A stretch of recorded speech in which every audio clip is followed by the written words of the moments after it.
I'm only burning my half. All you care about is money. This town deserves a better class of criminal.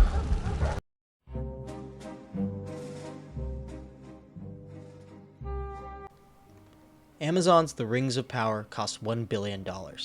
I state that fact because it demonstrates something I find interesting, that no matter how much money you throw at a piece of art, it doesn't make a difference.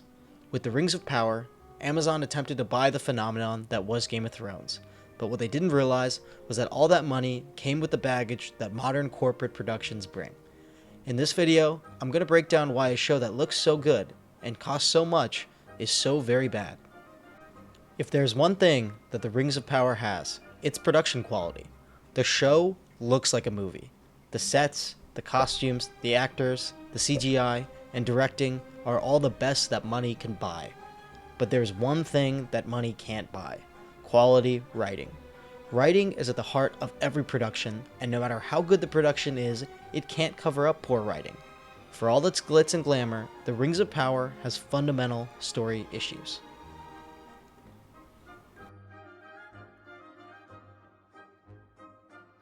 You see, folks, stories often have a character who serves as the main perspective for the story. We learn about the world through them, follow their emotional journey, getting knocked down when they get knocked down, getting back up when they get back up. This character is the star which all other characters and plots orbit around. This is called the main character. Somehow, Amazon managed to corporate committee themselves out of having one, and it's the main problem with the show. Rings of Power has way too many characters. Don't believe me? On the screen is every character who has a plotline attached to them.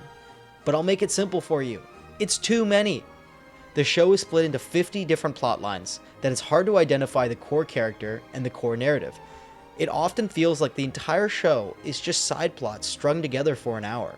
In fact, there are so many side plots that they often conflict with one another. Now, I know why Amazon chose this structure. We've got a lot of money to spend, and well, Game of Thrones did it, and Game of Thrones was popular.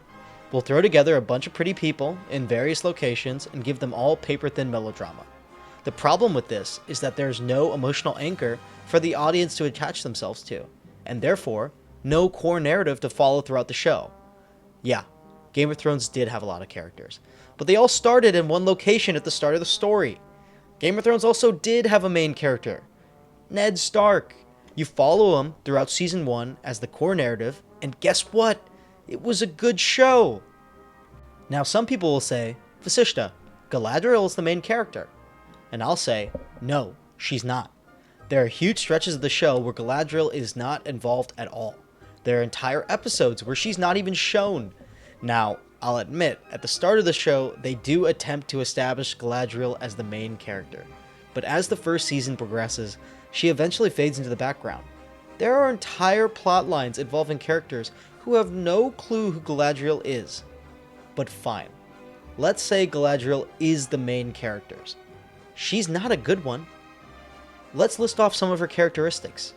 She's brave, she's good at fighting, she's simple-minded, and she lacks any emotional core. She makes for an awful main character. You want to have a thrilling fight scene? Well, Galadriel is so good at fighting that no one could possibly challenge her.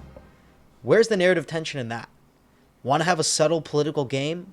Well, Galadriel is going to bluntly demand whatever she wants and be rewarded for it. Want to pull at the heartstrings of your audience? Well, Galadriel's main motivation is avenging her brother, a character who we know nothing about, have no attachment to, and frankly, Galadriel kind of forgets about him after a while. Galadriel should have been a side character, a brave fighter like Aragorn, for example. She could have some plot, but she should never be the main character.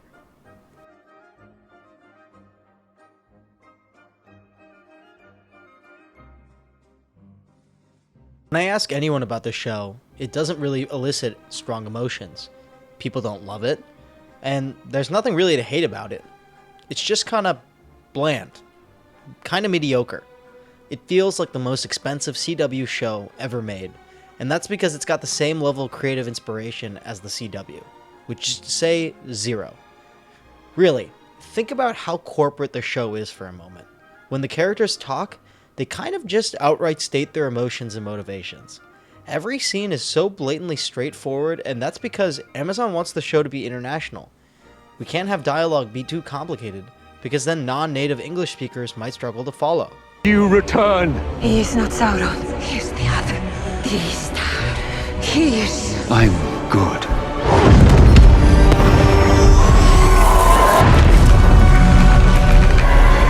We can't have it be too violent or too sexual, because that would alienate a lot of conservative audience members.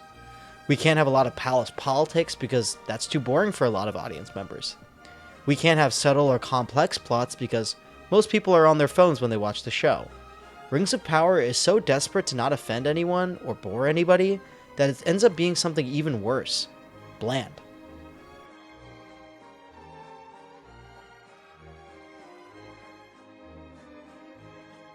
So Amazon spent $1 bajillion buying the rights to Lord of the Rings. And they didn't do this because they care about Lord of the Rings. In fact, if you watch the show, you get the sense that the showrunners wish they weren't constrained by the source material at all. But, listen, they bought Lord of the Rings so that they would have recognizable IP. Look at it, it's so recognizable. I can't help but recognize that IP. So the show has this big world to wield, but it has zero clue what actually makes a world feel real and large. If I had to answer what makes a world feel real, I would say having rules that you adhere to. Not the endless stupid rules that you can find in the Silmarillion or anything like that. There's plenty of Lord of the Rings experts who are going to complain about things like that. But what I think matters are things as simple as distance traveled, consequences to actions in the story, and locations feeling different. So let's break that down. Distance traveled.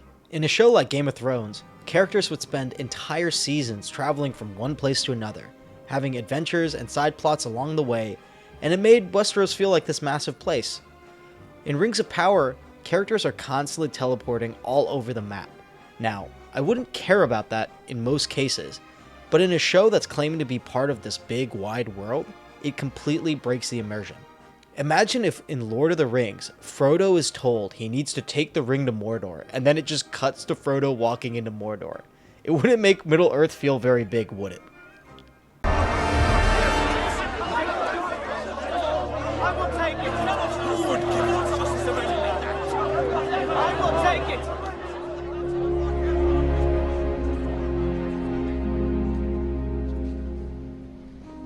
I will take the ring to Mordor.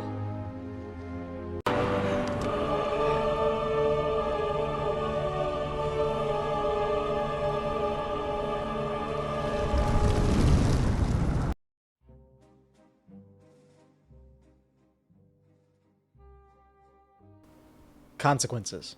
In Game of Thrones, actions had consequences. Robb Stark doesn't marry someone's daughter? Well, looks like he gets wiped out a season later. In Rings of Power, the opposite happens. Our quote-unquote main character Galadriel can walk into a place, demand whatever she wants, and the world just changes to fit her desires. It makes the whole world feel like it isn't real, because in real life, things happen regardless of what you want, and so in stories, it's important to maintain that feeling.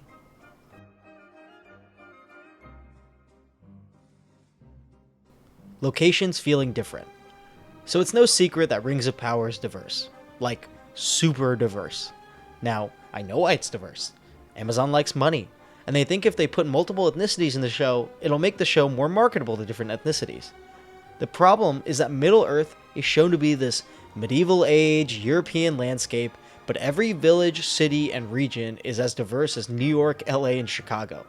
It makes the world feel small when there's this coat of paint over the whole product that feels so modern. Now, I'm not saying you can't have diversity. If you want diversity, you can have it, but it has to make sense. Game of Thrones had Westeros be largely white, but when you went east to Essos, there were cities with black people. Meereen had Spanish-type people, and if they wanted, they could have had another region with Asian people. It's about caring enough to make your diversity make sense in your world, instead of placing it on top of the story with no thought.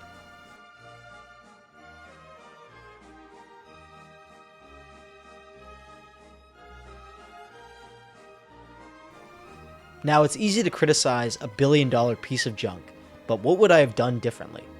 Simple. I'd streamline the story. Let's start with the basics. we're going to make Nori the main character. Why? Well, she knows so little of the world, so she's a great audience surrogate to learn about the world.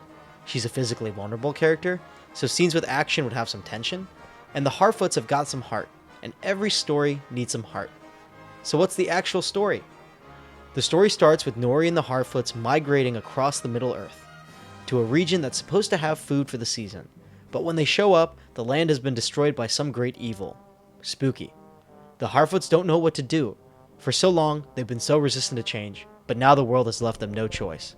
That night, the Council of Harfoots are deciding what to do, and Nori and her best bud sneak off to eavesdrop on the council.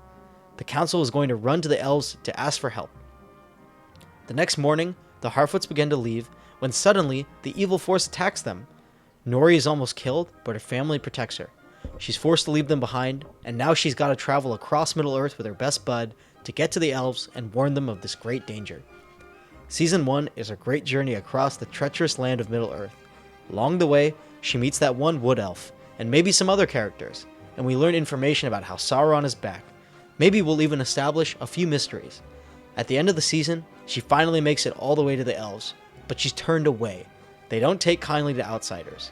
This is when Galadriel advocates for her to be allowed in, and they're able to warn her of the impending evil. Season 2 goes from this as a launching point. Listen, is it a bit cliche? Probably. But my god, would it be better than what we got?